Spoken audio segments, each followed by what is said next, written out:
Não, mas por que eu tenho que fazer diferente? Eu me sinto assim como ele. Eu sou ele, por que eu tenho que fazer diferente dele? Tem essa questão. E quando começa... E aí se você acredita e você se identifica como um homem e você começa a ver que está crescendo um peito no seu peito, o desespero que atinge algumas pessoas, porque você não quer que aquilo está crescendo em você. Aquilo não é de homem. Você está recebendo uma característica feminina que você sabe que vai te diferenciar. Então, é horrível. Quero café! Quero café! Isso aqui é uma porcaria que não... merda nenhuma! Ai, meu Deus, de novo! Vocês não sabem, mas a gente está gravando essa entrada pela segunda vez porque a Bia esqueceu de ligar o áudio. Não é a primeira vez que eu faço isso, né? Eu acho que tem até algum vídeo que falou, a Bia esqueceu de ligar o áudio. Eu lembro já disso, déjà vu. Ô, Bambino! Olá, meu Bambino, olá. A gente tá aqui com mais um Quero Café. Sim, Tô porque... sendo falsa? A gente tá faltando uma genuinidade, assim. Quem é que tá aqui de novo? A Kemi, gente, vocês lembram da Kemi maravilhosa? Kemi e Massal, nosso convidado.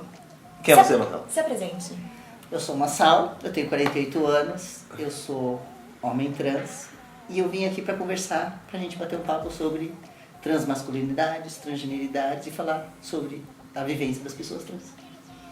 Tá, e a outra vez que a gente falou sobre esse assunto, na verdade, foi quando a gente fez um vídeo com o canal das Bi, e um beijo pra vocês, canal das Bi, e a gente acabou tocando no assunto da transgeneridade, mas a gente não tinha nenhuma pessoa transgênero aqui, e foi uma mancada nossa, na verdade, a gente teve, lógico, a melhor das intenções, mas é bom sempre ter uma pessoa que vive aquilo pra poder falar e ter o lugar de fala dela, a voz dela, explicando o que ela vive, o que ela pensa, o que ela sente. Então, a gente foi atrás do Massal, ele veio atrás da gente, foi uma união de duas forças. Tá, tô ligado. Ai, tá bom, vai, eu não vou ficar surda. A gente trouxe ele aqui pra explicar pra gente e pra vocês um pouco mais a respeito desse universo todo que tem várias nuances. Então, obrigado por ter vindo, Massal. Obrigada mesmo. E é a segunda vez que eu falo isso hoje. Tá bom, agora já é tudo novo, a gente não Tá. falou mais sobre isso. Pra cá, não, já vai chegar, até agora. A gente pode começar com beabá, né? O que é transgênero? Vai. Olha, a pessoa que é transgênero é identidade de gênero que a gente fala, porque é como ela se identifica. É auto-identificação. Então a pessoa diz, é aquela coisa que a gente me fala, tem que respeitar porque a pessoa está dizendo que é assim, que ela se identifica. Eu costumo sempre falar que a identidade de gênero e a orientação sexual são duas coisas completamente diferentes. Eu acho que essa é a primeira coisa que a gente tem que sempre explicar. Na nossa sociedade, por toda a estrutura que a gente tem, ela é binária. Acho que isso não é segredo para ninguém. E sempre veio naquela dualidade de homem e mulher. Como isso é definido no nascimento da gente? Quando a gente nasce, o médico vai lá, abre a sua perninha, vê se você tem pepequinha, se você tem pipizinho, e aí define, a partir do genital, está definido se você é homem ou se é mulher. Qual é a carga disso para a sociedade? Você já parou para pensar? Se a gente volta antes, imagina na concepção da criança um momento que hoje em dia a gente pode saber qual é o sexo da criança. E aí quando você descobre se é menino ou menina, o que acontece? Qual é a primeira coisa? Vamos lá? Qual é a primeira coisa que todo mundo faz? O quartinho do neném. E aí qual é a cor do quartinho? Ou é rosa ou é azul? Então nisso tudo você já pensou no balé que ela vai fazer ou no futebol que ele vai jogar, e aí, gente, é toda uma carga que a gente põe, todos nós. Já enquadrou, né? Já enquadrou. A criança nem nasceu. Não. Você já botou ela lá O dentro nascituro daquele ali. quadradinho. E hoje em dia, eu digo hoje em dia, porque a gente tá podendo falar disso aqui até. Sabe-se que não é assim. Que pessoas que nascem e elas não se identificam com aquele gênero que foi atribuído quando nasceu. É bonitinho falar assim, né? Mas essa é a palavra que mais explica. Porque te atribuíram, olharam no seu genital e te atribuíram aquele gênero. Não foi você que disse. E aí existem pessoas que, conforme algumas desde criança, elas não se identificam. Se você pegar histórias de pessoas trans, tanto mulheres quanto homens, de criança, não é que é uma característica, isso não é obrigatório, mas a maioria não se identifica, é aquele menino que às vezes quer usar vestido. De novo, isso não é uma característica, não significa que não tem o checklist. Mas tem história sim, de meninos que desde pequeno não se identificavam de jeito nenhum com o que é atribuído da sociedade de ser menino. E tem o contrário, meninas que também, aquela coisa, não queria usar, chorava porque tinha que pôr vestido, chorava quando prendia cabelo. Tem várias histórias. E tem pessoas como eu, que eu fui me reconhecer, a gente costuma falar, se você se reconhece, porque sou eu que estou me identificando. Eu me reconheci há 3 anos atrás, eu tenho 48, eu tinha 45. Foi quando eu tive condição, com todo o conhecimento, a minha vivência, de entender que aquele lugar não era o meu. Então eu me reconheci como homem trans. E então é isso, é identidade. Eu nasci, o corpo é feminino, porque foi o médico que disse, ou a médica, mas na minha vivência, não, eu não me enquadro nesse papel que a sociedade põe como feminino. Nem eu, nem a minha família, a gente tinha condição de saber que isso existia. Chegamos aqui, era umas 11h30, jantamos ali. O HC, que é o Hospital das Clínicas, todo mundo fala, né? No Hospital das Clínicas, o Hospital das Clínicas atualmente, ele só trabalha e só recebe crianças e adolescentes. Pessoas com questões de gênero, crianças e adolescentes. Então, outros rapazes, tem que ser tudo pelo SUS. Eu, particularmente, eu evito tantos anos sem um e não quero um agora. eu tô tranquilo. Tá tranquilo, tá favorável, também tá ótimo. Mas eu entendo a necessidade que alguns homens têm. E existe uma cobrança assim, quando a gente é ridículo, pode parecer, e às vezes a gente não percebe, e pessoas, homens cis, não devem perceber. Mas as pessoas olham no meio da perna pra ver se tem volume aqui na calça. Se você tá no metrô, se você tá numa coisa, a pessoa procura, o olhar da pessoa procura alguma coisa para tentar te reconhecer. Se eu tenho dúvidas sobre o que você é, então eu tenho que procurar a característica para me tirar essa dúvida. E às vezes, por incrível que pareça, se não tem volume na calça, tem cara que já fica olhando porque já saca que... Ainda mais hoje em dia, em tempos de ódio, como a gente está vivendo, é muito complexo. Então tem gente que usa assim, volume, a gente chama de pecker, né? Que a gente chama, que na verdade é um genital, às vezes até com as bolas e tudo, pra você só pôr na cueca, fica só o volume. Mas tem muita gente que precisa. Eu conheço homens trans que costumavam ir à faculdade e só iam no banheiro quando voltavam pra casa. O cara saía de casa de manhã, ia pra faculdade e só ia no banheiro pra fazer xixi quando voltava. Cruel. Porque você não pode ir no banheiro, porque você pode ser ameaçado dentro do banheiro, em faculdade isso. Eu tenho esse privilégio de ter me reconhecido mais velho. Está fora da minha casa. Assim, a casa dos meus pais. Eu moro fora, eu tenho minha vida, eu vivo por mim, tá resolvido. Eu decidi sair do armário, eu não tinha nada que implicasse, a não ser a minha decisão. Mas tem muitas pessoas trans, não vou nem falar homens, tem muitas pessoas trans que não têm essa possibilidade.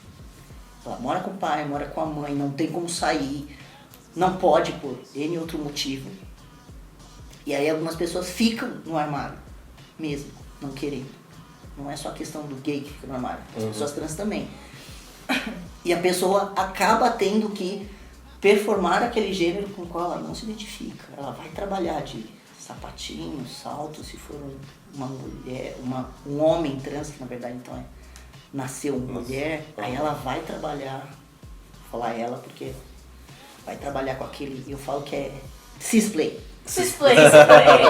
Cisplay que você faz. As pessoas trans fazem cisplay pra vestir aquele visual, pra você parecer pra sociedade e ficar tudo certo, de acordo com o padrão heteronormativo, aquela coisa toda. É um pouquinho, eu acho que é um pouquinho mais cruel, assim, do que quando a gente fala de orientação sexual, de ficar no armário, porque quando você tem esse problema, tipo, de você não poder sair do armário com orientação sexual, eu acho que você ainda pode direcionar, às vezes, isso pra espaços LGBT que são, infelizmente, muito sexualizados, né? Por conta disso. É ali que você vai expressar a sua sexualidade. Só que quando você... Tipo, o seu gênero, não tem como você expressar isso de uma forma que não quebre com a cisnormatividade. E quando você tá refém dessa situação, né, tipo, o que você faz? A porcaria que não merda nenhuma. Pode falar um pouquinho, tipo, acho que é legal colocar um vocabulário, assim, tipo, disforia. Que é uma coisa que eu ouço bastante de pessoas trans. A disforia, ela está relacionada basicamente com o corpo. O que que é? É aquilo no meu corpo com o qual eu não me sinto confortável. A gente fala de disforia de gênero. Por exemplo, no meu caso, homem trans, eu não me sinto confortável com o busto, o peito, que vem no meu corpo dito feminino. Porque o corpo dito masculino não tem o peito daquela maneira. E se eu apareço com o peito, mesmo que seja sem binder ou sem sutiã, ele é um peito que se pronuncia. Então ele indica a feminilidade e o feminino. Isso está contra o heteronormativo. Eu vou ser julgado por isso.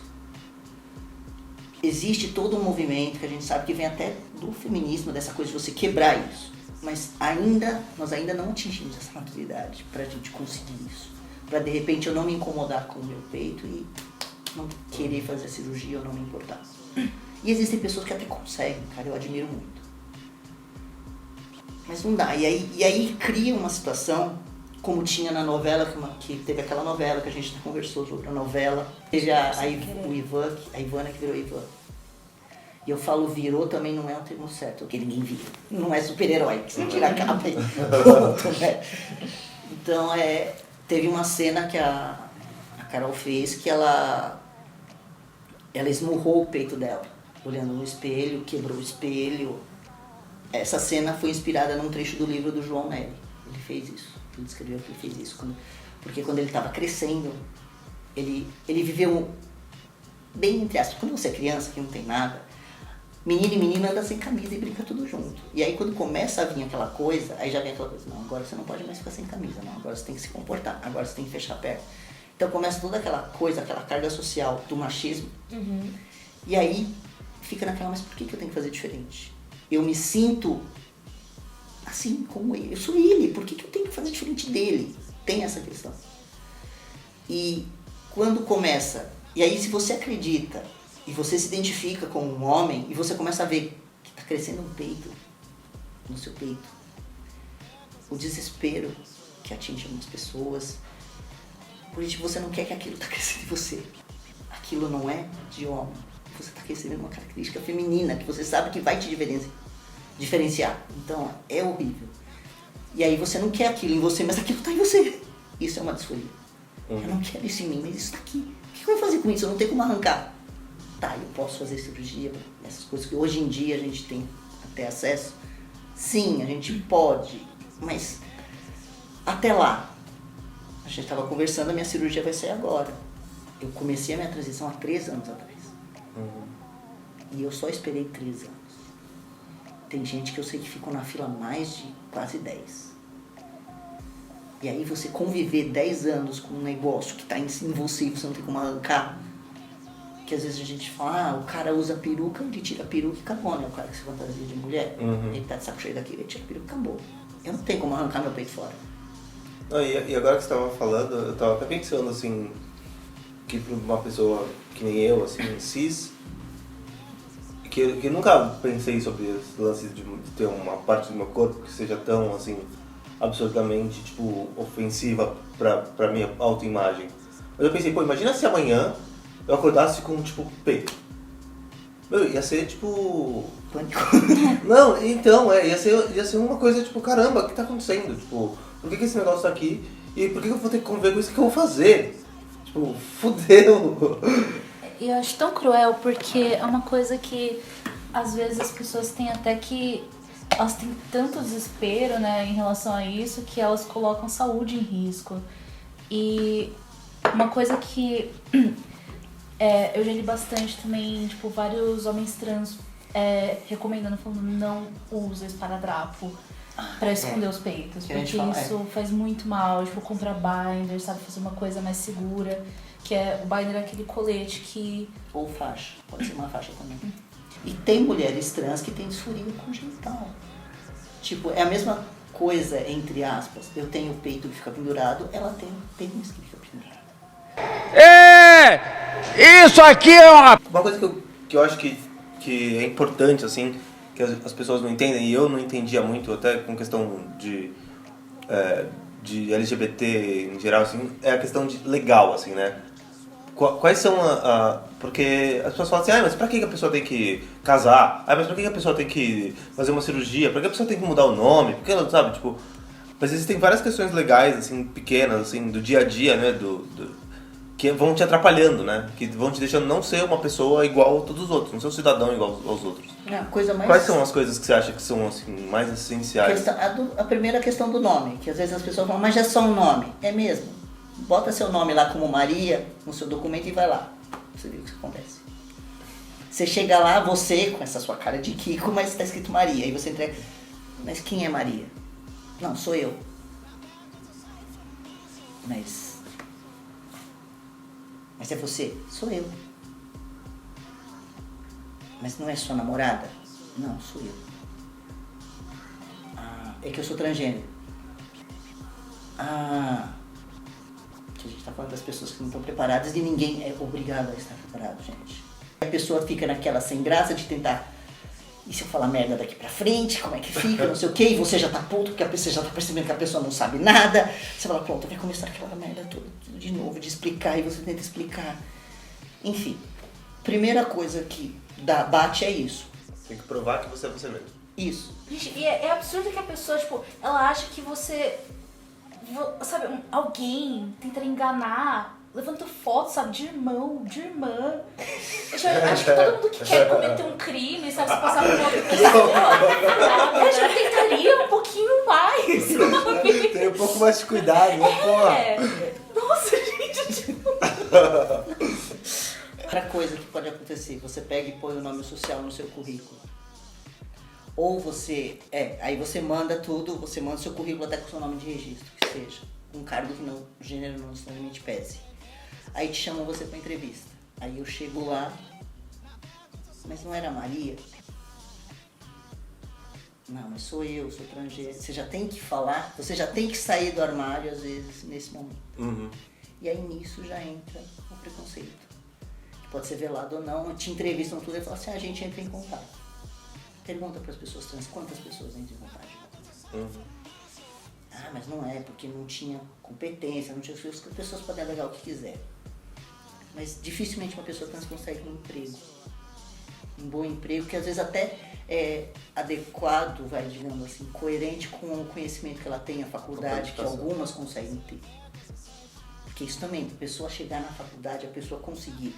Ela entra na faculdade, aí passa por uma questão que nem eu te falei, essa do banheiro, por exemplo, ou outras que pode viver no dia a dia dela, ela não consegue ter na faculdade, porque ela não consegue viver num ambiente, ela não consegue estar lá num ambiente que seja saudável para ela terminar o curso. A pessoa sai, ela não termina.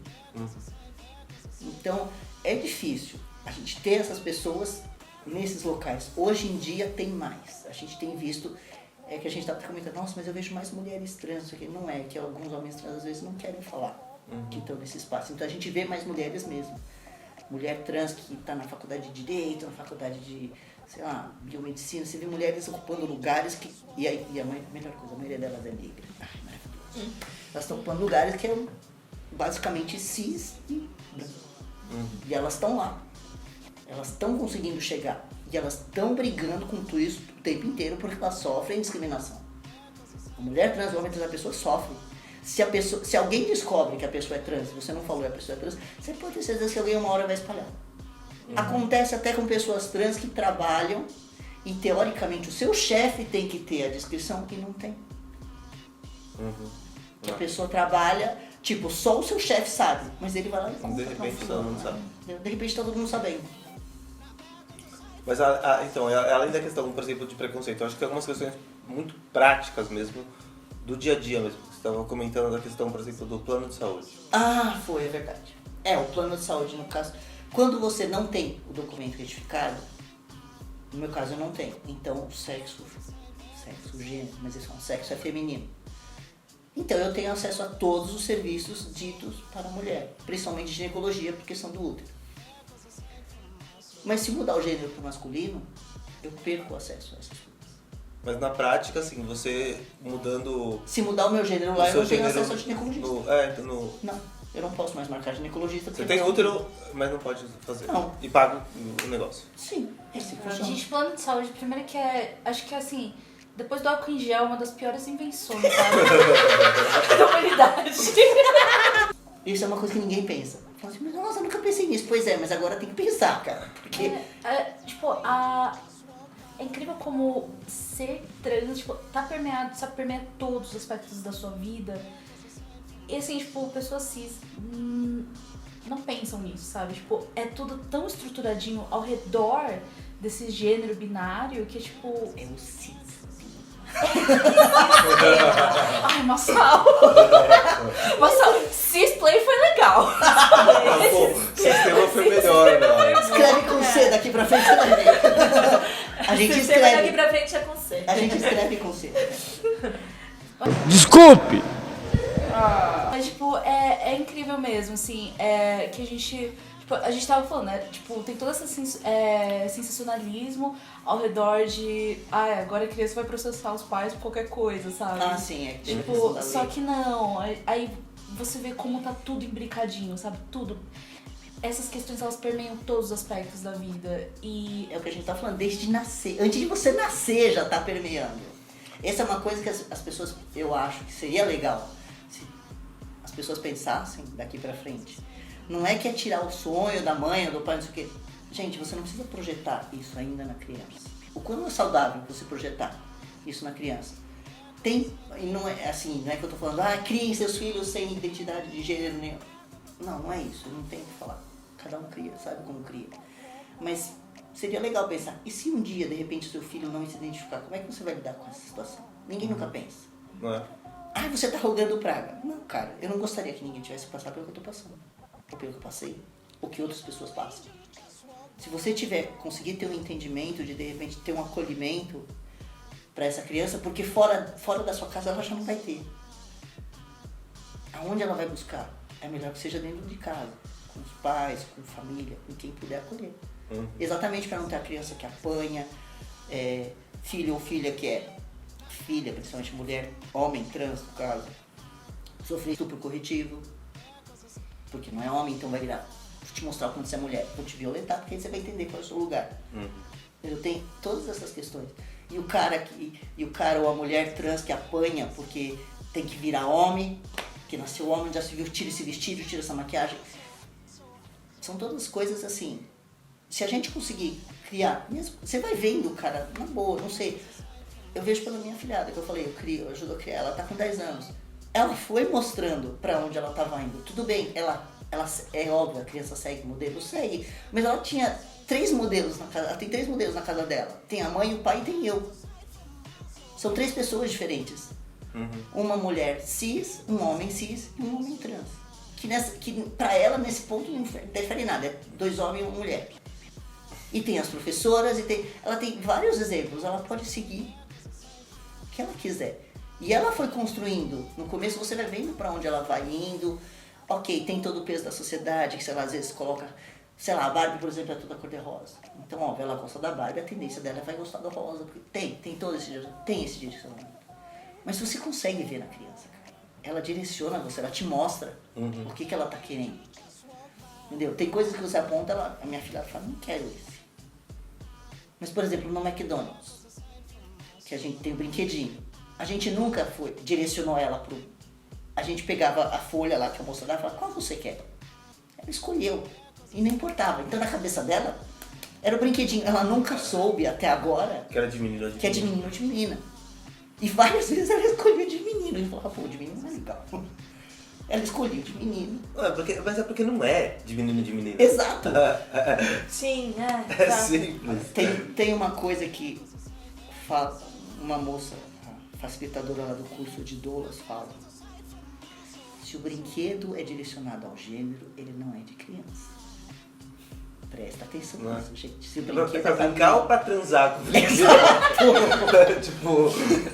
Entender? Você entendeu? Gente, eu quis rir, só que eu que. deixa eu pensar melhor. Peraí. a gente tá numa onda, né, de conservadora e esquisita, em que fala assim, não, porque eu não quero que meus filhos, menino, tem que brincar com brinquedo de menino, menina com brinquedo de menina. Mas você vê, por exemplo, tipo, futebol. A menina tem que jogar bola mesmo, a menina tem que brincar de boneca.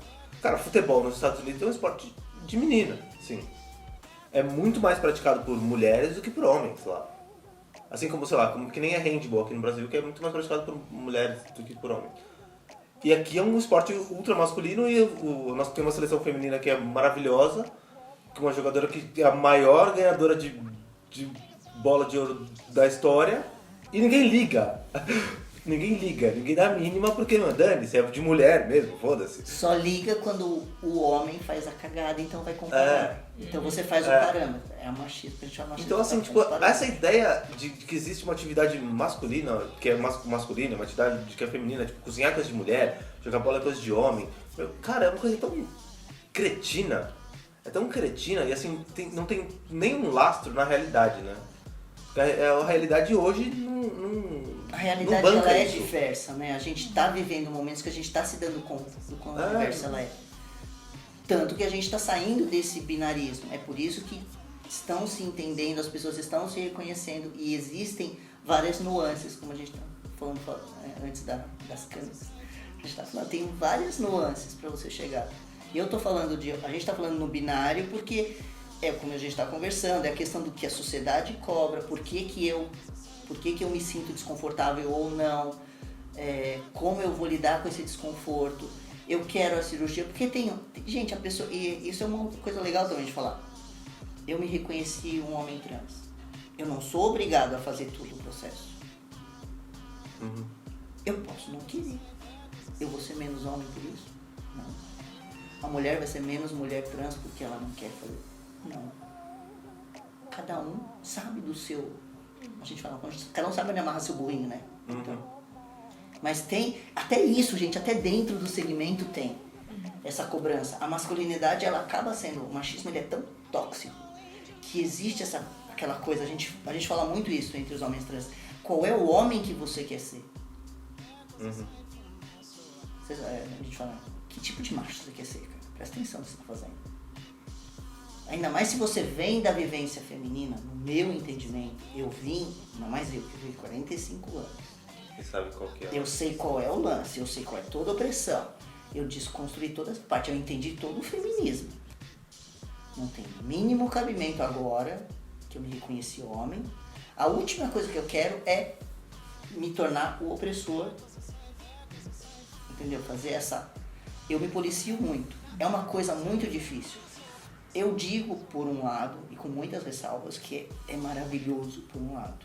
Eu tenho a oportunidade eu tive a oportunidade de passar pelas duas nuances e eu consigo enxergar determinadas coisas que as pessoas vocês não enxergam porque elas estão dentro. Tanto de um lado quanto de outro. Eu acho que é importante a gente falar, né? Pelo menos mencionar que a gente não tem homem e mulher porque a gente tem macho e fêmea. A gente tem macho e fêmea porque a gente tem homem e mulher. Exatamente. Tipo, o biológico, ele veio depois, né? A denominação biológica do sexo vem depois da nossa construção de gênero, tipo, historicamente falando, né? Histórica e culturalmente. Então, a gente falar, tipo, que é alguma coisa biológica, fisiológica, que homem e mulher é separado. Não. Também tem as pessoas intersexo, tem, tipo, gêneros não binários, sabe? Tipo, exatamente. É muito limitado a gente falar de 2 gêneros porque tem 2 sexos. É mentira isso, é mentira. Tipo, eu acho que, inclusive, a medicina ocidental, tradicional, já tá questionando essa, digamos assim, posição. E eu acho que é tão importante, tipo, fazer esse movimento, né, de descolonização, eu diria, pra tratar melhor das pessoas. Porque aí, se você fala que só tem homem e mulher, porque na medicina é assim, aí você tem problemas de plano de saúde. Aí você tem, tipo, pessoas, sabe, tipo, pessoas trans ou pessoas que não se conformam com certos padrões de gênero, se machucando, colocando a saúde física, porque elas querem preservar o mínimo de saúde mental, elas colocam a saúde física delas em risco pra tentar se sentir um pouco melhor. E não tem quem ampare elas. Então, tipo, acho que é muito importante que o pessoal, sabe, que trabalha na área da medicina se prepare tão bem quanto devia, assim, aquela coisa, né, dos funcionários públicos, dos professores. Toda essa galera tá preparada, mas eu acho que a galera da medicina, assim, especialmente... A área de saúde em si, né? tinha que estar um pouquinho mais afinada desse assunto.